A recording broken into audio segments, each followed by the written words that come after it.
Et coucou tout le monde, on se retrouve aujourd'hui pour une nouvelle vidéo. On va mettre en place le budget du mois de juin. Donc juste petite présentation rapide puisque je l'ai déjà faite sur ma précédente vidéo. Donc on est une famille de 4 personnes, 2 adultes et 2 enfants. 2 enfants de 6 ans et 4 ans et 2 ans et demi. Si je lui rajoute des années, ça ne va pas le faire. Je suis actuellement au chômage et mon conjoint est responsable de location. Donc ici nous allons voir donc, le budget du mois de juin que je vais au fur et à mesure vous expliquer. Alors, je vais reprendre mes deux petites feuilles, donc le budget, et mes enveloppes et mes épargnes. Le classeur, on n'en a plus besoin pour le moment. Donc je me suis fait un petit brouillon de côté pour rien oublier. Donc nous allons commencer donc, par les rentrées d'argent. Donc pour le mois de juin, je vais mettre comme ça, un peu de travers. Donc pour les rentrées d'argent, moi je suis indemnisée par Pôle emploi. Donc je sais déjà combien je vais recevoir puisque j'ai fait mon actualisation le 28. Donc je suis à 1142 € et j'ai des centimes, mais ça voilà, on s'en fiche un petit peu. Donc mon conjoint, je le mets pas ici puisque lui en fait pour l'instant n'est pas encore totalement dans le système des enveloppes. Mais là dans le mois de juin qui arrive, donc lui va commencer un petit peu à regarder puisqu'il voit que j'arrive à mettre des sous de côté et il aimerait bien faire de même de son côté. Donc sachant que moi j'ai un découvert actuellement de moins 800 €. Le mois n'a pas été facile ce mois-ci, donc voilà, mon budget du mois de mai en a pris un sacré coup. Donc ensuite pour mes charges fixes, donc vous ne verrez pas tout ce qui est lié à la maison, enfin la maison. J'aimerais bien en avoir une. Mais par rapport à l'appartement, donc tout ce qui est loyer, EDF, eau, puisque ça c'est lui qui s'en occupe. À terme, j'aimerais bien qu'on arrive un petit peu à soit faire moitié-moitié, soit pouvoir lui redonner un petit bout. Mais pour l'instant, c'est pas le cas. Donc en charge fixe, j'ai actuellement mon crédit qui est actuellement... alors au mois de juin, ça va être le dernier remboursement que j'ai. Normalement, il était de 85 €. Mais là, il me reste, en plus des 85 €, 4,50 €. Donc je préfère tout faire passer au mois de juin, comme ça on sera tranquille au mois de juillet. Donc là je vais arrondir à 90 €. Comme ça au moins j'aurai une bonne surprise. Ensuite j'ai mon assurance vie.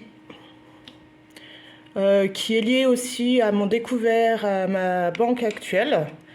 Qui est de 2 € et quelques centimes. Donc pareil, j'arrondis à 3 €. Ma mutuelle qui est pour les enfants et moi-même. Qui est de 79 €. La cotisation bancaire de ma banque populaire, là où sont toutes mes rentrées d'argent et tout ça, qui est de 10 €. Bah dis donc, le 9, je ne l'ai pas très bien fait. Free, donc qui comprend les téléphones de mon conjoint et de moi-même. Lui s'occupe de la box. C'est la seule chose qui est séparant de ne me demandez pas pourquoi, je ne sais pas. Je ne sais plus surtout. Et ensuite, il y a 2 jeux sur lesquels je joue actuellement et qui ont des petits passes à 10 €. Donc là, c'est mon petit plaisir personnel. Donc c'est un peu moins de 10 € mais, par jeu. Donc voilà, j'arrondis à 20 € parce que on ne sait jamais comment le prix est exactement. Donc ce qui fait un total de 245 € de frais fixes, de charges fixes, pardon. Donc moi comment je fonctionne? Là actuellement, étant donné que mon découvert est à moins 800. Si je devais le recouvrir d'un coup, ça veut dire que en fait, j'ai pas de sous. Donc, je fais comme si mon compte était en positif ou un peu de découvert. Et l'objectif pour moi, ça va être de remonter mon découvert petit à petit. Là, vous allez voir, à la fin d'avoir mis les épargnes, les charges variables et les enveloppes, il va me rester un peu de sous. L'objectif, c'est ça, c'est de pouvoir remonter petit à petit et ensuite, quand j'arriverai à avoir un petit peu plus de sous de salaire, je pourrai rembourser un peu plus. Donc, là, on est à 245 €. Pour les charges variables, donc j'en ai pas beaucoup. Là, ce mois-ci, j'en ai qu'une. Ça va être l'assurance scolaire, puisque j'ai 2 échéanciers d'assurance scolaire. Puisque j'ai mon fils qui a 6 ans, qui est à l'école depuis déjà 3 ans. Et j'ai le deuxième qui va rentrer à l'école en septembre et il lui faut également son assurance scolaire. Donc, là, j'ai regardé un petit peu, ça ferait 26 € pour l'assurance scolaire. Donc bon, là, le total est rapide, hein, on sait que c'est 26 €. Ensuite, là, je m'oblige, et j'y tiens énormément, à faire mes épargnes. Donc le fonds de secours, que je souhaite augmenter jusqu'à la fin de l'année, et voir déjà combien je vais avoir. La santé, puisque tout n'est pas pris en charge par la Sécu ou la mutuelle. Les anniversaires. Donc là, moi, les anniversaires, il n'y a que la famille. Donc mon conjoint, mes 2 enfants et tout ce qui est tonton, tata, neveu, nièce et grands-parents. Ensuite, il y a Noël, puisque j'aimerais avoir un bon petit butin, entre guillemets, pour m'occuper de Noël. Et j'ai mis en place depuis le mois de mai l'enveloppe noire. Donc là, ça sera pour 2025. Donc, le fonds de secours, je mets toujours 20 €. La santé, je mets 20 €. Avant, je mettais 30 €, pardon. Mais je me suis rendu compte qu'on a toujours besoin d'une boîte de Doliprane, de pansements, d'ibuprofène, etc. Donc maintenant, je mets 20 € dans l'enveloppe santé épargne et je mets 10 € dans l'enveloppe pharmacie. Et si ce n'est pas utilisé, ça repart dans l'épargne santé. Dans l'enveloppe anniversaire, je mets 20 €. Dans l'enveloppe Noël, je mets 20 € également, donc tous les mois. Ça, je ne déroge pas là-dessus. Ensuite, pour l'enveloppe noire, comment je procède? C'est que j'ai un D20, donc avec 20 faces, et je tire et je vois combien je mets. Donc on va le faire ensemble, comme ça vous allez voir aussi combien je vais mettre. Donc là, je ne sais pas si vous allez voir, c'est un 9. Donc hop, 9 €. Ce qui fait un total de 89 €. Alors j'ai la sensation d'en avoir oublié un, non? Ah non. Donc total 89 €. Et pour mes enveloppes, je vais mettre au total, j'expliquerai ici exactement comment je procède, mais ici je vais vous dire combien au total je vais avoir dans mes enveloppes. Je vais avoir 577 €. J'ai dit des bêtises. 570 €. Excusez-moi, j'écris très très mal. Et j'ai oublié de prendre mon éponge. Heureusement, ce sont des ce sont des feutres effaçables. Donc, avec tout ça, donc 245, les 26, 89, hop, et les 570, je vais tout reporter en bas. Donc EDL M-1, c'est l'état des lieux du mois d'avant. Donc là, on sait qu'on va être à moins 800, à peu près. Sachant que mon autorisation de découvert est de moins 800, je sais qu'au maximum, je serai à moins 800. Mes revenus, je suis à 1142 €. Les totaux, c'est les totaux des charges fixes, de l'assurance scolaire, enfin de mes charges variables, pardon, de mes épargnes et de mes enveloppes. Ce qui fait un total de 930 €. C'est pas possible. Ah si. 930 €.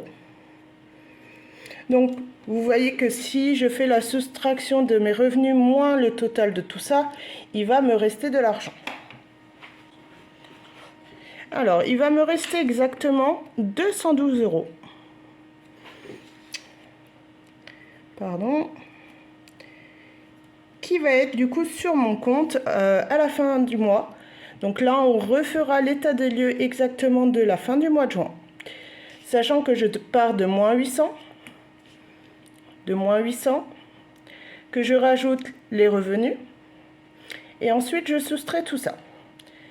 Donc, pour les enveloppes, vous allez voir, il y a des enveloppes qui sont toutes nouvelles, que j'essaye, que j'enlève, que au fur et à mesure des mois, en fait, je réajuste. Donc, dans mes enveloppes, j'ai mon enveloppe course.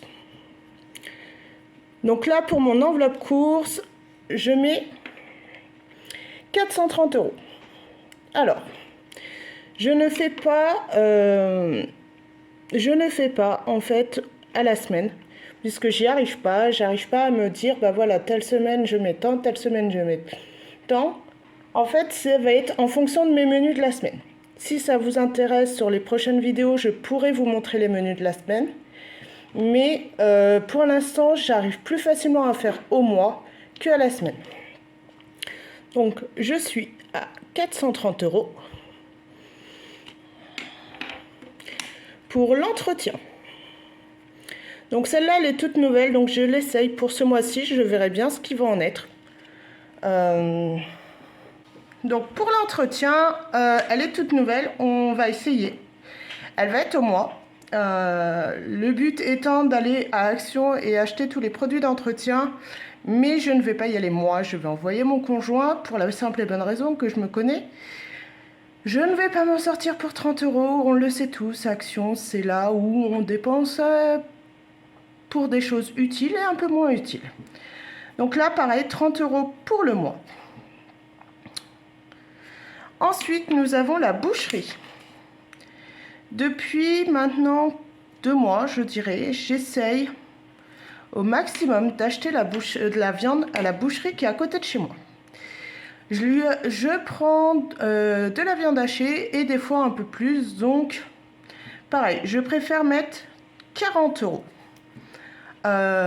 Si par exemple ils ne sont pas utilisés, ça partira dans les économies, mais l'objectif c'est de pouvoir acheter tout d'abord ma viande hachée et ensuite plus si je peux prendre plus. Ensuite, donc on a dit que les 3 là sont au mois. Ensuite, au mois, il y a également la pharmacie. Donc, comme je vous ai expliqué, j'avais 30 € de santé. Mais généralement, quand il y avait besoin d'une boîte de Doliprane, etc., on était obligé de prendre dans l'épargne santé au lieu d'avoir 10 € sur soi et puis de passer à la pharmacie. Donc là, pareil, c'est une nouvelle enveloppe que j'essaye. Donc, 10 € pour la pharmacie. Donc par contre, celle-ci, si elle n'est pas utilisée, elle repartira dans l'épargne santé. Voilà. Ensuite, dans les autres enveloppes, il y a la boucherie. Excusez-moi, pas la boucherie, on l'a déjà faite. On va pas y aller 2 fois. Il y a le marché. J'ai la chance que à côté de chez moi, excusez-moi, je récupère mon marqueur.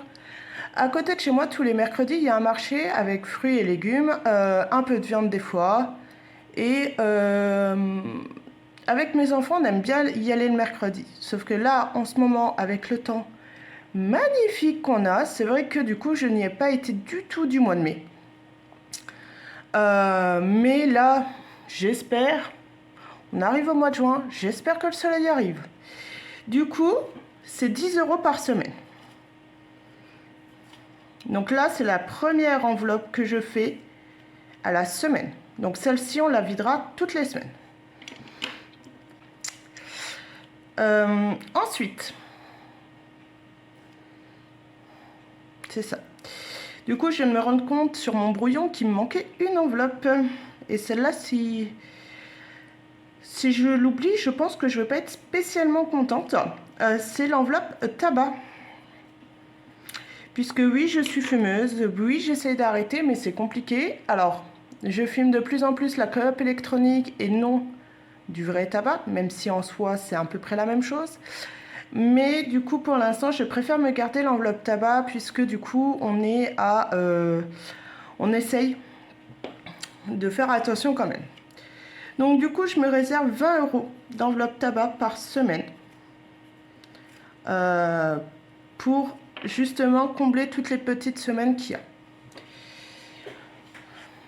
Ensuite, il y a l'enveloppe shopping. L'enveloppe shopping, pareil, ça fait 2 mois qu'elle est en place, donc mai et juin. Elle est au mois également, donc j'aurais pu la basculer en haut, on est bien d'accord. On est à 20 €. Par contre, celle-ci, vous verrez que je vais essayer de ne pas l'utiliser. Pourquoi? Parce que fin juin, début juillet, nous avons les soldes qui arrivent, les soldes d'été, les fameuses. Et j'aimerais bien pouvoir avoir une bonne enveloppe pour aller faire mes soldes, pour refaire un petit peu le plein dans les armoires, que ce soit la mienne ou celle des enfants. Donc voilà, il n'y a pas de 5e semaine pour nous ce mois-ci. Du coup, je m'organise de cette façon pour le mois de juin. Donc normalement mes calculs sont pas bons puisqu'il y a le tabac qui s'est rajouté. Donc je ne suis pas à 570. Ouais, c'est trop bizarre. C'est pour ça que je trouvais bizarre que j'étais à 212 €. Donc mes calculs sont pas bons. J'ai pas ma calculatrice là tout de suite. Je pourrais m'amuser à tout faire de tête, mais je vous avoue que non. Je sens que je vais me mélanger les pinceaux. Donc voilà pour mes enveloppes. Ensuite, est-ce que vous êtes toujours cadré? Oui. Donc, pour mes épargnes, là par contre, j'aime bien suivre mes épargnes pour voir un petit peu où j'en suis. Donc, dans les épargnes, on est d'accord qu'il y a le fonds de secours, la santé, les anniversaires et Noël. Sachant que l'enveloppe noire, je ne la traque pas. Je sais combien je mets au fur et à mesure dans les mois qui passent, mais je ne la traque pas. Donc pour le fonds de secours, si on reprend dans mon petit classeur, alors, je vais reprendre le tracker. J'ai failli tout faire tomber, excusez-moi. Le tracker, le voici. Donc fonds de secours, je suis à 60 €. Je ne sais pas si le vert est assez foncé pour que vous puissiez le voir. Voilà, je suis à 60 € au mois de mai. Donc je le reporte ici, plus les 20. Donc je suis à 80 €. La santé. J'ai eu des frais de santé ce mois-ci, non remboursés par la sécurité sociale et par la mutuelle. Donc je suis à 0. Donc 0 plus du coup les 20 qu'on rajoute au mois de juin, je serai à 20 €. Anniversaire, je suis à 20 € au mois de mai. Je n'ai pas eu d'anniversaire au mois de mai, mais j'en ai 2 qui arrivent au mois de juillet, donc il va falloir commencer un petit peu à réfléchir aux idées de cadeaux. Donc, anniversaire, je suis à 20 €, plus les 20, ce qui fait 40. Et Noël, je suis à 80 €. Je ne suis pas sûre que le vert rentre si bien que ça à l'écran. Je suis désolée. Donc Noël, je suis à 80 €, donc plus les 20, je vais arriver à 100 €. Donc ce qui est déjà énorme pour moi, puisqu'il y a quelques mois en arrière, jamais j'aurais pu penser arriver à 100 € de côté pour Noël. Et rien que ça, j'en suis très fière. Et rien que pour ça, je ne reviendrai pas en arrière. Donc voilà, là on a fait le point sur mon budget du mois de juin. Voilà, mon budget du mois de juin. Donc sachant que là mes enveloppes du coup ne sont pas justes, hein, on est bien d'accord, puisque du coup il n'y a pas le tabac. Donc si je devais rajouter le tabac, donc le tabac 20 fois 4, ce qui fait 2, 4, 6, 8, 80. Donc je suis pas à 570. Et du coup mon état de lieu, enfin mon reste n'est pas bon. Je vais essayer de faire le calcul de tête. Je vous assure rien. Donc on a dit 570 plus 80, ce qui ferait 600...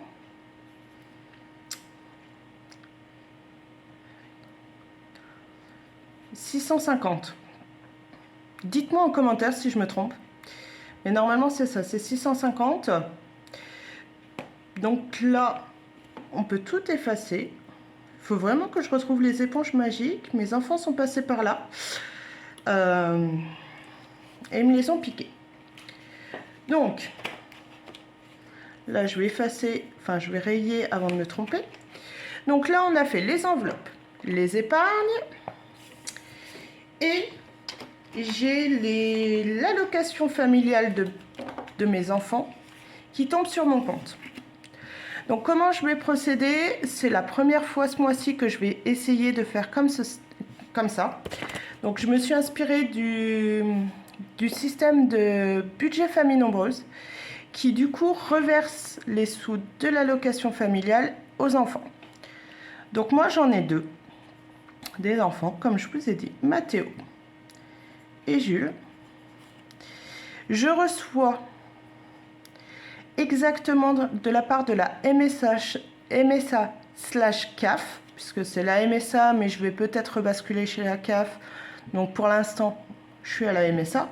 Je reçois 341,82 €. Ça, c'est ce que je reçois.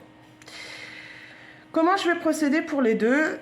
Donc je vais vous faire pour Mathéo, et c'est exactement la même chose pour Jules. Je leur ai ouvert un compte il y a 2 mois de ça au Crédit Agricole. Donc avec un compte chacun, plus un troisième compte pour moi qui me sert en fait pour les courses. Car oui, je ne vous ai pas expliqué que pour les courses, en fait, vu que j'ai mon compte Crédit Agricole qui est pour moi, je verse le reste.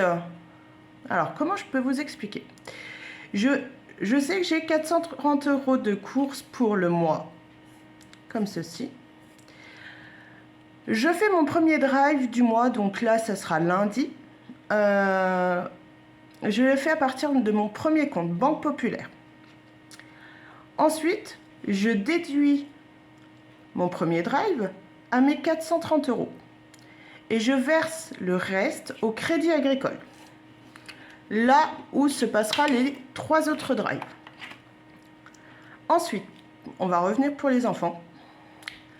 Donc, pour les enfants, donc 341,82. Moi, j'ai arrondi, excusez-moi, à 340. Comme ça, ils auront la même somme tous les deux. Pas de jaloux. Donc, sachant que Mathéo a 6 ans et Jules a 2 ans et demi, je leur prévois un petit fonds de secours. La cantine, la garderie pour septembre, puisque je vais reprendre le travail en septembre et il y aura certainement besoin de la cantine, la garderie. Le centre de loisirs. Donc ça, pareil, ça va être pour les vacances d'automne. Et j'aimerais commencer à leur mettre un petit peu de sous de côté. J'espère que vous voyez bien. Pour le permis.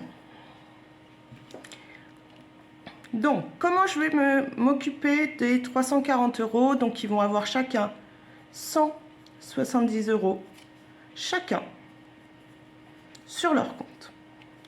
Bon, je vais effacer leur âge puisque ça après, ça va évoluer au fil du temps. Ils vont avoir, puisque ça c'est ma priorité, c'est pour septembre. À partir de septembre, ils vont aller à la cantine, la garderie, je pense tous les jours. Donc ils auront déjà 100 € chacun sur leur compte pour la cantine, la garderie. 20 € dans le fonds de secours. 20 € pour le centre de loisirs. Je vérifie en même temps que vous voyez bien. Et 20 € dans le permis. Donc là, vous allez me dire, oui, mais du coup, ça fait 160, ça fait pas 170. Oui, sauf que j'aimerais leur mettre en place, pour prendre l'habitude aussi, de prendre de l'argent de poche. Alors, on est bien d'accord qu'ils ne l'auront pas pour eux tout de suite dans le porte-monnaie, hein. Mais, alors du coup, avant que j'oublie, ça sera 10 € chacun. Mais là, l'été arrive, il va y avoir la fête de l'école, la fête de l'enfance et ainsi de suite, là où j'habite. Et on sait très bien que des enfants qui s'amusent vont vouloir une petite glace, vont vouloir des bonbons et ainsi de suite. Et du coup, ça sera leur petit argent de poche pour ces petits plaisirs-là. Et si ce n'est pas utilisé, au cas où, en fait, je leur remettrai dans leur défi prénom pour qu'ensuite ça rebascule sur leur compte pour leurs anniversaires respectifs. Donc voilà comment je vais m'organiser pour Jules et Mathéo. Donc là, ça va être une première pour moi. Donc voilà. Là, pour l'instant, je n'ai pas imprimé leur tracker, je n'ai pas leur classeur, j'ai pas tout ça. Donc si vous avez des conseils, n'hésitez pas à m'en donner. Moi, c'est vrai que du coup, j'ai voulu mettre ça en place pour eux. Déjà, pour éviter d'avoir la frustration de leur dire « bah non, je ne t'achète pas de sucette parce que je n'ai plus de sous sur le compte ».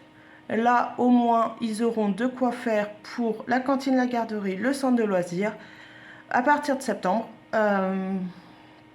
Et ils auront leur petit, ce que moi j'appelle pécule, pour le permis de conduire. Comme ça, ils pourront avoir le permis de conduire.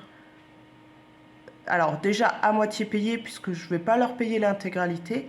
Mais au moins une bonne partie sera payée grâce aux sous de l'allocation familiale. Donc voilà. Maintenant, voilà ce qui va se passer pour le mois de juin. Ce qui va se passer pour le mois de juin, donc là on a fini de clôturer le bilan on a fini de clôturer le prévisionnel de juin. Je vais recevoir les sous de l'allocation chômage lundi. Donc je tournerai la vidéo lundi pour la première semaine du mois de juin. Donc avec que mes sous, entre guillemets, pour moi, même si c'est pour toute la maison, mais voilà. Ensuite, on se retrouvera tous les lundis du mois de juin pour faire et le bilan de la semaine finie et le remplissage de la semaine suivante. Donc voilà. Si vous avez des questions, n'hésitez pas à me les poser en commentaire. Voilà, me poser des questions, me donner des conseils aussi. Sur ce, moi je vous laisse, je vous souhaite un très bon week-end, en espérant sans trop de pluie. Et puis on se retrouve lundi. Je pense lundi, si j'ai le temps de la monter, ça sera lundi soir, ou sinon ça sera mardi matin, pour le début du mois de juin. Ciao, ciao!